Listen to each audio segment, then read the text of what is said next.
3월 13일 목요일 누가복음 11장 14절로 26절 이미 임한 하나님 나라입니다. 예수께서 바알세불의 힘으로 귀신을 쫓아낸다는 그 터무니없는 주장으로 인해서 지금 논쟁이 벌어지고 있는 것이죠. 예수께서는 마귀가 자신의 편인 마귀를 쫓아낼 정도로 어리석지 않다라고 말씀하십니다. 하나님의 능력으로 마귀가 쫓겨간 것이라면 하나님 나라가 이미 너에게 지금 임하고 있다라고 말씀하십니다. 먼저 14절로 16절을 읽겠습니다. 예수께서 한 말 못하게 하는 귀신을 쫓아내시니 귀신이 나가매 말 못하는 사람이 말하는지라 무리들이 놀랍게 여겼으나 그 중에 더러는 말하기를 그가 귀신의 왕 바알세불을 힘입어 귀신을 쫓아낸다 하고 또 더러는 예수를 시험하여 하늘로부터 오는 표적을 구하니 예수님께서는 말 못하게 하는 귀신을 쫓아주십니다. 이 기적을 누가복음은 다른 복음서와 달리 기도에 관한 가르침 뒤에 배치시키고 있습니다. 기도에 대해서 가르치신 후에 벙어리 귀신이 쫓겨가는 일을 기록하고 있다라는 것이죠. 이 순서를 우리는 주목할, 눈여겨보아야 할 필요가 있다는 것입니다. 기도하지 못하는 자는 벙어리 귀신 들린 자와 다를 게 없다라는 사실을 말씀하는 것이죠. 앞서 기도를 가르쳐달라 했던 그의 제자들이 예수께서 기도를 가르쳐 주심으로 말미암아 이제 비로소 영적 벙어리 상태를 벗어난 것이죠. 예수님께서는 그렇게 그들이 하나님을 향해서 말할 수 있는 자로 세워주시는 것입니다. 어쨌든 그토록 놀라운 이적을 목격한 무리의 반응들은 세 가지로 나뉘고 있습니다. 일단 그 무리 중 더러는 긍정적인 의미로 놀랍게 여기고 있습니다. 벙어리 귀신을 쫓아내는 기적은 분명히 하나님으로부터 말미암은 능력이었던 것이죠. 이런 놀라운 기적을 지켜본 사람들은 놀라지 않을 수 없었고 예수가 정말 메시아 되신다라는 증거로 인정하는 사람들도 있었습니다. 그러나 또 다른 일단의 무리는 부정적인 반응을 보이고 있습니다. 바알세불, 곧 귀신의 왕의 힘을 빌려 귀신을 쫓아냈다라고 오히려 주님을 배척하고 있는 것이죠. 눈앞에 일어난 표적을 부인할 수는 없기에 이 능력은 귀신의 능력으로 일어난 일이다라고 말하고 있는 것이죠. 다른 복음서 평행 본문에서 그렇게 예수님을 공격하는 자들을 바리새인과 서기관들이라고 기록하고 있습니다. 그리고 또 다른 무리들이 있었죠. 이 세 번째 무리들은 예수님을 시험해서 또 다른 이적을 보여달라고 요구하고 있습니다. 여기 시험한다라는 것은 원어적 의미가 선한 뜻이 아니라 악의를 가지고 악한 의도로 시험하는 것을 의미합니다. 이런 불순한 의도를 가지고 끝없이 기적을 요구하는 무리가 예수님 생에 많이 있었죠. 예수께서는 이 요구에 오늘 본문을 조금 지나서 29절에 요나의 표적밖에 보일 표적이 없다라고 말씀하시며 거절하시죠. 그리고 그들에게 바알세불이 일이 아니다라고 말씀하십니다. 예수님께서 가지고 오신 하나님의 나라에 대해서 설명하시죠. 17절로 23절을 읽겠습니다. 예수께서 그들의 생각을 아시고 이르시되 스스로 분쟁하는 나라마다 황폐해지며 스스로 분쟁하는 집은 무너지느니라. 너희 말이 내가 바알세불을 힘입어 귀신을 쫓아낸다 하니 만일 사탄이 스스로 분쟁하면 그의 나라가 어떻게 서겠느냐. 내가 바알세불을 힘입어 귀신을 쫓아내면 너희 아들들은 누구를 힘입어 쫓아내느냐? 그러므로 그들이 너희를 재판관이 되리라. 그러나 내가 만일 하나님의 손을 힘입어 귀신을 쫓아낸다면 하나님 나라가 이미 너희에게 임하였느니라. 강한 자가 무장을 하고 자기 집을 지킬 때에는 그 소유가 안전하되 더 강한 자가 와서 그를 굴복시킬 때에는 그가 믿던 무장을 빼앗고 그의 재물을 나누느니라. 나와 함께 하지 아니하는 자는 나를 반대하는 자요, 나와 함께 모으지 아니하는 자는 해치는 자니라. 예수께서는 그들의 악하고 교만한 생각을 꿰뚫어 보십니다. 만일 바알세불의 능력으로 이런 일이 있다면 귀신이 귀신을 대적하는 것이 되기에 성립하지 않는다라고 말씀하시는 것이죠. 버물이 귀신을 바알세불, 곧 귀신의 왕을 힘입어 쫓아내었다라는 이 회방하는 말에 만일 그렇다면 그 귀신의 나라가 온전히 서갈 수 있겠느냐라는 이치로 그들의 말이 성립되지 않는 것을 밝히십니다. 그 나라가 둘로 나뉘어 스스로 분쟁하면 그 나라는 내전이 일어난 것과 같다는 것이죠. 그 나라는 무너질 것이요 존재할 수 없다라고 설명하십니다.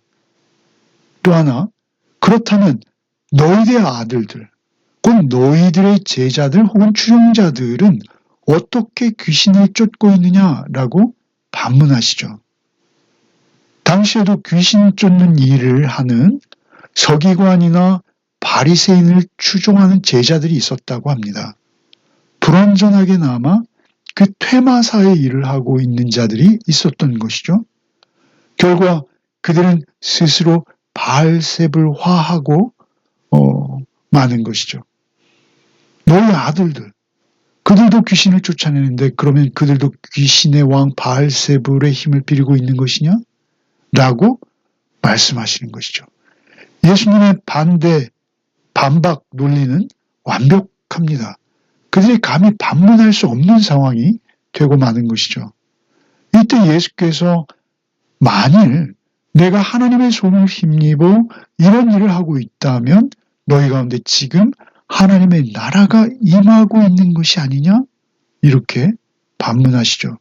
하나님 나라가 이제 완성된 것은 아니지만 그들 앞에서 예수께서 직접 기적을 통해서 그 나라를 볼 수 있고 느낄 수 있고 만질 수 있도록 그렇게 그들에게 기적을 베푸셨다라는 것이죠.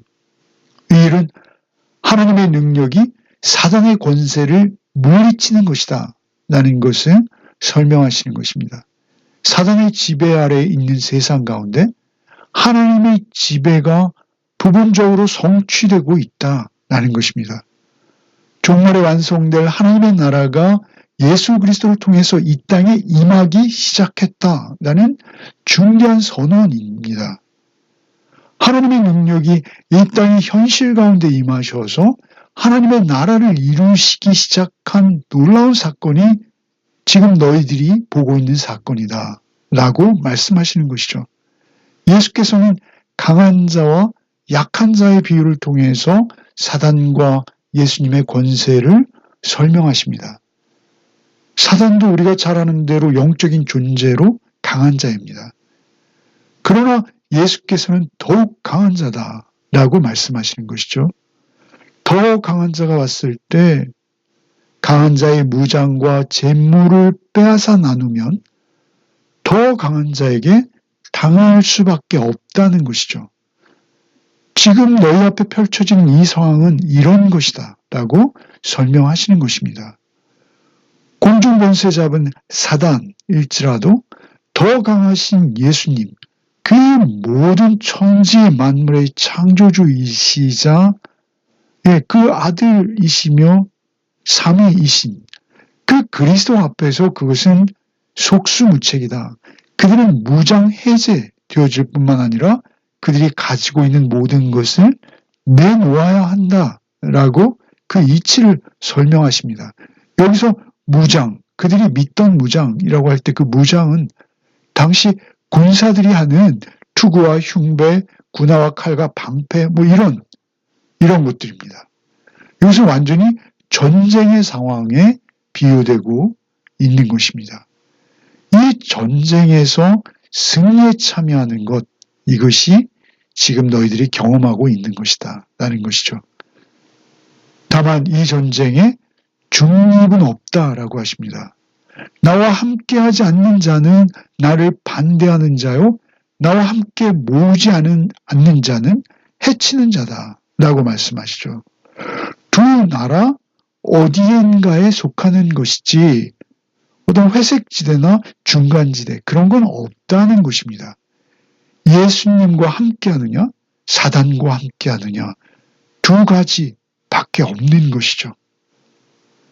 예수님 나라의 복음을 전하는 자로 양떼를 모으는 일, 추수해서 알곡을 모으는 일, 그렇게 모으는 일에 너희는 동참하라 하라고 권고하시는 것입니다. 나의 일에 동참하지 않으면 그는 나를 반대하는 자요, 오히려 해치는 자다. 이렇게 선언하시는 것이죠.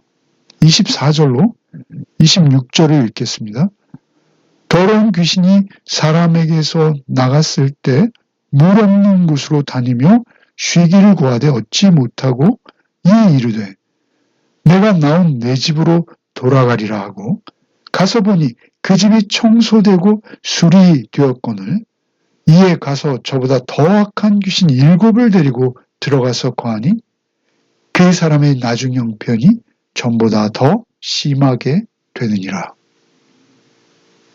결국 그렇게 예수님으로 인해서 하나님의 나라를 산다라는 것은 그 안에 예수 그리스도를 모시는 상태, 곧 성령님과 동행하는 삶을 살아야 한다라고 말씀하시는 것이죠. 만일 그 집이 빈집이 되어서 주님과 함께 모으는 일에 동참하지 않을 뿐 아니라 주님의 임재마저 거부한다면 오히려 주님을 몰랐을 때보다 더 악한 상황이 될 것이다. 경고하시는 것이죠. 악한 사단이 오히려 깨끗해진 그 빈집에 7명이나 7 귀신이나 그 7배나 더 강력한 힘으로 그를 제압할 것이다. 이렇게 말씀하시는 것이죠. 유대인에게 있어 7은 완전을 의미합니다. 더욱 완전하게 제압될 것이다 라고 경고하시는 것이죠. 예수님을 경험했으나 오히려 예수님을 배척할 때 자신이 남들보다 더 정결하다는 것을 내세우며 오히려 하나님의 이름을 더 많이 말하고 있지만 그가 더 악해질 수 있다라는 것이죠. 그것이 지금 바리새인과 서기관들인 것입니다. 내가 내 마음에 하나님을 예수 그리스도를 온전히 모시고 있는지 그것이 가장 중요하다라는 것이죠. 자신이 도덕적으로 윤리적으로 완벽하다는 것을 주장하는 것으로 그가 의로워지는 것이 아니라 예수 그리스도를 믿는 믿음 안에서 의로워질 수 있는 것입니다. 오늘도 오직 예수 안에서 또 내 안에 예수님을 모시고 살아내는 하루가 되시기를 바랍니다. 내가 예수 그리스도의 은혜가 아니고서는 눈 멀고 말 못하는 벙어리로 살아갈 수밖에 없음을 우리는 잊지 말아야 합니다.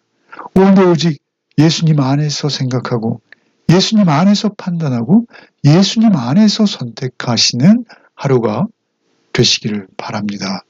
기도하겠습니다. 주님 감사합니다. 우리에게 주님을 알게 하시고 그 능력을 경험하게 하시는 은혜에 감사를 드립니다. 오늘도 오직 주의 능력, 하나님의 손 안에 머무는 하루를 살게 하여 주옵소서. 무엇을 먹든지 마시든지 무엇을 하든지 오직 주님과 동행하며 하루를 지나게 하여 주옵소서. 예수 그리스도 이름 받들어 기도하옵나이다. 아멘.